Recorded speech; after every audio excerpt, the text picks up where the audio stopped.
Hello students and namaste everyone. I am Dhaval sir and our today's topic is from your standard ninth literature part, unit number 10, Kathmandu. And the writer is Vikram Sheth, and this chapter is an extract from his book Heaven Lake.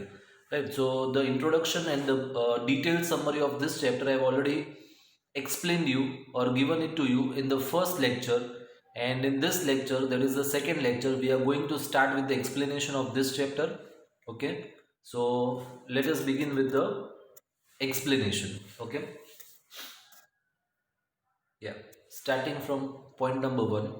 I get a cheap room in the center of the town and sleep for hours. The next morning, with Mr. Shah's son and nephew, I visit the two temples in Kathmandu that are most sacred to Hindus and Buddhists. Right, so we have seen about the introduction of the chapter, that is the writer Vikram Sheth. He had come from uh, China via Tibet to Nepal. Okay, so at present he is in Nepal and he is talking about the two most sacred temples in Nepal of Hindus and Buddhists. Okay, so first is at Pashupatinath, outside which a sign proclaims. Right, so proclaims means make known publicly or officially. That means a declaration, a notice is kept at the entrance which says that entrance for the Hindus only. Right, so there is an atmosphere of febrile confusion. Okay, that means complete chaos. Complete chaos means confusion, what to do and what not to do. Priests, hawkers means the people who are selling the things, devotees, tourists, cows, monkeys, pigeons and dogs roam through the grounds. That means all these people, animal, birds could be seen there. We offer a few flowers. There are so many worshippers that some people trying to get the priest's attention are elbowed aside. Elbowed aside means this way, right? Because there is too much crowd over there, and we have seen in the temple the people, all of them want to uh, stand exactly in front of the idol and pray, which is not possible due to extreme crowd, right? So they are pushed aside. Okay, so elbowed aside by others pushing their way to the front because everyone wants to come in the front. A princess of the Nepalese royal house appears. Okay, everyone bows and makes way. Right, so everyone is bowing down. They are making way for the princess. By the main gate, a party of saffron clad means clothes. Westerners struggle for the permission to enter. Okay, so by the main gate, a party of saffron, party means a group of people who are wearing saffron color clothes. Okay, and who are Westerners. Uh, they are struggling to get the permission to enter the temple. The policeman is not convinced that they are the Hindus because only the Hindus are allowed to enter the temple. A fight breaks out between two monkeys, and at the same time, a fight breaks out between the two monkeys. Right, so this is the description given by the writer. Okay, near the Pashupatinath temple. One chases the other, that means one is running behind the other, who jumps onto a Shivalinga, then runs screaming around the temple and down to the river. Which river? The holy Bagmati. Okay, so here you can see the Pashupatinath temple. Okay, yeah. Then that flows below, that means it is about the river Bagmati. A corpse is being cremated on its banks. Right, so it is corpse means the dead bodies, right? So usually we have seen near the river banks. Okay, so a corpse, that is a dead body, is being cremated. Cremated means to burn the body. Okay, in Hindus usually the bodies are burnt. On its banks, washerwomen are at their work and children bath. From a balcony, A basket of flowers and leaves, okay, from a balcony, a basket of flowers and leaves, old offerings, now wilted. So wilted means to uh, become dry, okay. So we have seen that uh, old things, that is wilted means to lose uh, the luster and the moisture, okay, so is dropped into the river. So we have seen that in Hindus we usually offer flowers to the god or goddesses idols, and when it becomes dry, it is not thrown here and there, it is thrown it is gathered, and it is means put in the river, okay. A small shrine half protrudes from the stone platform on the river bank. Right. So shrine, okay, we have seen on the temple, half protrudes. Protrudes means to stick out, or it is coming out. Okay. So protrudes from the stone platform on the river bank. When it emerges fully, okay, when it emerges fully, the goddess inside will escape. So it is a belief that the shrine, when it will get totally covered with water, okay, the goddess inside will escape. That means the goddess from it will come out, and the evil period of the Kali Yuga will end on the earth.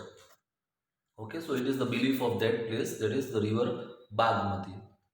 At the Bodhnath Stupa, so this is the Buddhist shrine or the temple of Kathmandu, there is, in contrast, a sense of stillness. Stillness means total calm, peace. At the Pashupatinath temple, there is a total chaos, confusion, yelling of the people. And at the Bodhnath Stupa or the Buddhist shrine or the temple, there is a complete peace. Okay. Its immense white dome is ringed by a road. Right. So here in the picture, I have already shown you during the first lecture. This is the dome, round shaped dome. Okay, on the temple, and around it there is a road where you can see the two of people are walking on it. Okay. Yes. So ringed by a road, small shops stand on its outer edge. Many of these are owned by Tibetan immigrants. Okay, so the Tibetan peoples who have immigrated to Nepal, okay, they are having their stalls outside. Felt bags, Tibetan prints, and silver jewelry can be bought here. Okay, so these are the things which can be bought. There are no crowds. There is a heaven of quietness in the busy streets around. Okay, heaven of quietness. That means a safe, a calm, a peaceful place. Okay, Kathmandu is vivid, right? So vivid means lively, okay, having the appearance of life, full of freshness, okay. So Kathmandu is vivid, mercenary. So mercenary means caring only about making money, that is money oriented, okay. Religious, with small shrines to flower adorned deities. Deities means the uh, murti, okay, of god and goddesses, okay. So deities means god and goddesses, and ideals means murti, okay. So flower adorned deities. Deities, as I said, it is god and goddesses idol. Along the narrowest and busiest streets, with fruit sellers, flute sellers, hawkers of postcards, shops selling western cosmetics, film rolls. So film rolls, I have already explained that in olden days there were no digital cameras. There were cameras with a film which has to be placed inside, okay, and the picture gets captured in it. So film rolls and chocolate, or copper utensils and Nepalese antiques. Film songs blare out from the radios, right? So blare means to make a loud and usually unpleasant sound. Car horn sound, bicycle bells ring, stray cows look questioningly at motorcycles. That means whenever the cows are there, the motorcycle, the person is honking and the cow is looking at the motorcycle.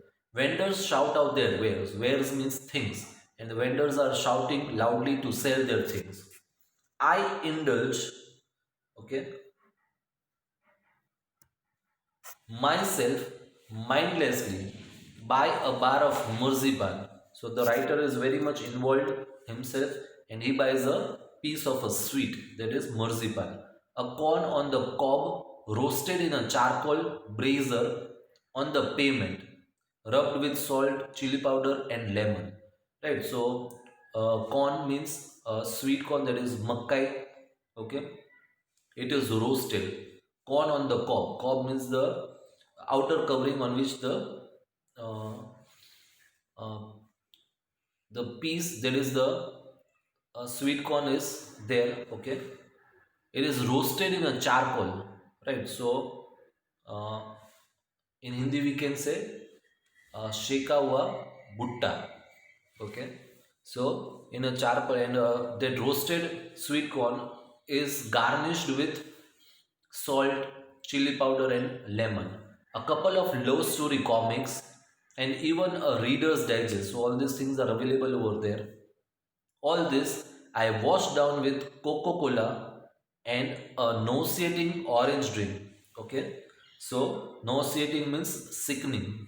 Okay, so the orange drink which he did not like, and feel much the better for it. That means uh, as he had eaten so much, so many things, so he was feeling nauseatic, and by drinking that, right? Usually we also do while after eating heavily, we drink soda, right? So that everything can be digested properly.